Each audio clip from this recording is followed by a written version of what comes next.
Olá pessoal, tudo bem? Vamos então dar continuidade ao nosso estudo sobre o processo alimentar do ponto em que paramos, ou seja, da realização dos ativos. Nas últimas aulas eu fiz questão de pontuar a relevância do administrador judicial durante todo este procedimento em que reúne-se, arrecada patrimônio para formar a massa falida objetiva, em que há a verificação e habilitação de créditos na falência, em que há então a realização dos ativos, na falência para posterior pagamento dos credores. Logo em seguida, nós começamos a tratar da realização dos ativos a partir do artigo 140, que dispõe um rol de preferências em que o administrador judicial está distrito, ou seja, ele deve observar aquele rol. Ele não pode escolher vender lotes separados de estabelecimentos ou vender maquinários de maneira isolada, sem antes observar e tentar fazer a venda de todo o estabelecimento, de todos os estabelecimentos, tá?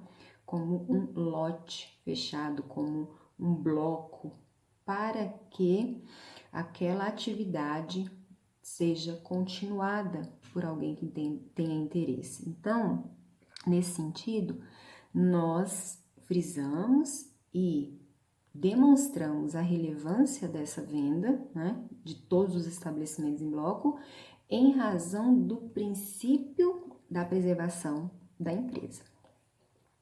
Após verificarmos isso, nós vimos que então existe esse rol, que do artigo 140,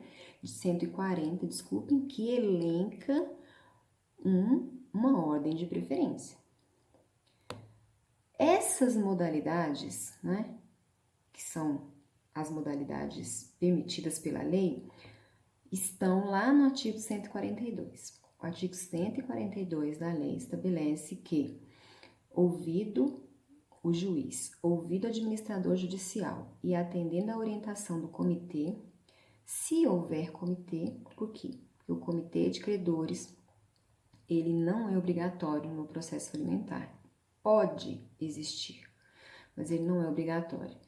Ordenará que se proceda à alienação do ativo em uma das seguintes modalidades. Primeiro, leilão. Segundo, propostas fechadas. Terceiro, pregão. Essas modalidades de venda podem ser típicas ou atípicas. Em qualquer das situações, o Ministério Público deverá ser intimado sob pena de nulidade de todos os atos praticados até aquele momento. Então, se o Ministério Público não for intimado da realização dos ativos, se o Ministério Público não for intimado dos atos que estão sendo praticados em razão daquele processo falimentar, todos aqueles atos serão considerados nulos. Após, então, ouvido o Ministério Público, ouvido o Comitê de Credores ou a Sociedade de Credores, aquela sociedade que foi criada com aquela finalidade de verificar todos os atos que estão sendo praticados, o juiz homologará qualquer das modalidades de realização dos ativos, desde que aprovado pela Assembleia Geral de Credores ou pelo comitê, caso exista, e após a manifestação do Ministério Público. Então, cabe ao juiz apenas homologar, desde que o Comitê de Credores, ou a Assembleia Geral de Credores, já tenha se manifestado. Um outro ponto que eu gostaria de apresentar para vocês, porque é extremamente relevante, embora eu já tenha falado da desoneração daquelas pessoas que adquirem os estabelecimentos, que elas não recebem as dívidas, é uma diferença muito interessante entre o Código Civil e a Lei de Falências. O Código Civil dispõe que o adquirente do estabelecimento assume o passivo contabilizado e este, por sua vez, fica responsável pelo prazo de 1 ano. A Lei de Falência, ela excepciona essa regra, ou seja, quando do trespasse, quando da alienação daquele estabelecimento, no processo falimentar, não há essa responsabilidade por parte do adquirente, né? Então, o adquirente fica livre de qualquer ônus e não haverá sucessão do arrematante nas obrigações do devedor. Ou seja, o adquirente recebe o estabelecimento isento de qualquer responsabilidade, tá? Porém, isso não vai produzir efeito nos casos especificados no artigo 141, parágrafo 1º, inciso 1, 2 e 3. Essa ressalva é extremamente necessária, porque não há, então, qualquer responsabilidade por dívidas, desde que o adquirente seja pessoa estranha à sociedade.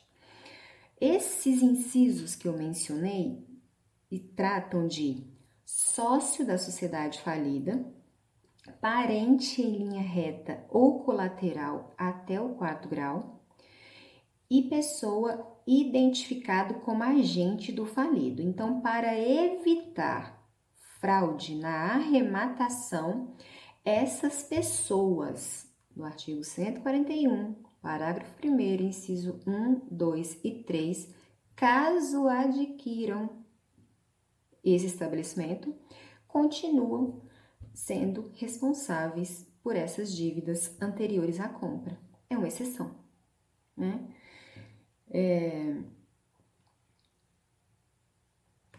Com isso, nós encerramos, então, a parte de realização de ativos e vamos dar início, então, ao pagamento dos credores, né? E o que é importante para a gente começar a tratar? Vejam bem, pessoal, nós falamos que todos os bens são arrecadados, todos os bens após a arrecadação são vendidos, alienados, né? A partir disso, então, adquire-se valores, porque são com esses valores que serão pagos os credores. Então, o pagamento dos credores é a grande finalidade de realização dos ativos, né? Já falei isso várias vezes e repito. Então, todos os valores arrecadados, eles ficam depositados até o momento de serem iniciados os pagamentos dos credores e deve ser feito através de uma ordem de preferência de cada crédito. E neste ponto, eu gostaria de relembrá-los do quadro geral de credores. Entretanto, antes desses credores concursais serem pagos, nós precisamos de lembrar que existem credores extraconcursais e existem créditos preferenciais com relação àquelas pessoas que estão prestando serviço para a massa falida. Então, não dá para a gente já começar a tratar dos credores concursais sem antes nós falarmos dessas pessoas que têm direito de receber os créditos de maneira preferencial. Essas pessoas estão elencadas no artigo 84 da lei. Credores extraconcursais, né, são aquelas pessoas, então, que prestam atividades essenciais à massa falida, que é o caso, por exemplo, do administrador judicial. E o artigo 83 da lei também estabelece que, em causas trabalhistas, valores pecuniários trabalhistas até 150 salários mínimos têm direito a receber. Então, vamos lá. Verbas salariais são prioridade. Guardem isso, né?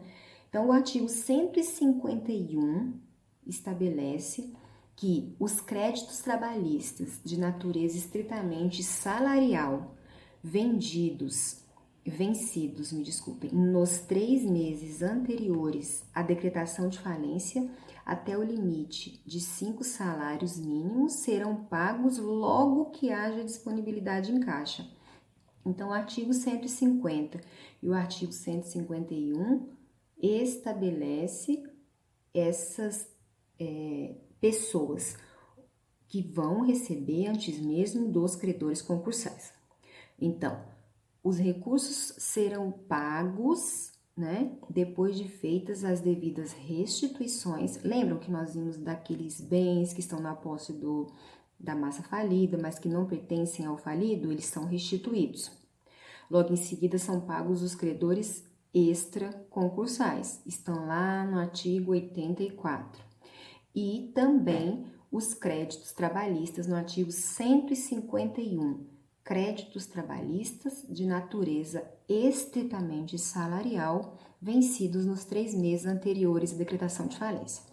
Então, para nós começarmos a falar do pagamento dos credores, eu preciso que isso fique muito claro. Nós não vamos começar a falar do pagamento dos credores concursais agora.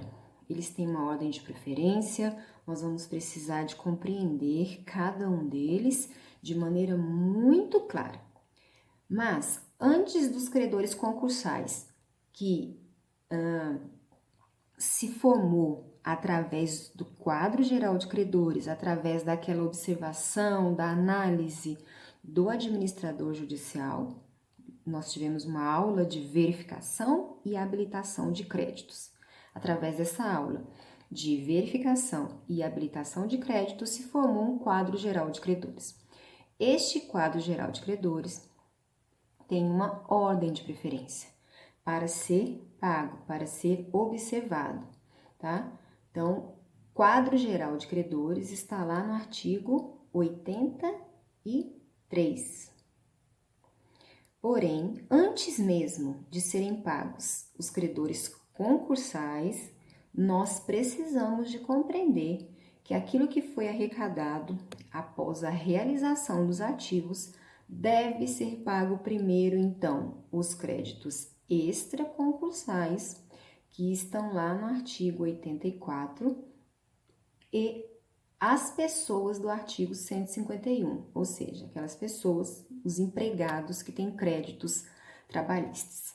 Dito isso, então, créditos extraconcursais, qualquer pessoa que está trabalhando para a massa falida, tá? Presta um serviço essencial. E créditos trabalhistas, logo em seguida começaremos, então, ao pagamento dos créditos concursais, que é o tema da nossa próxima aula. Tá bom, pessoal? Até mais. Tchau, tchau.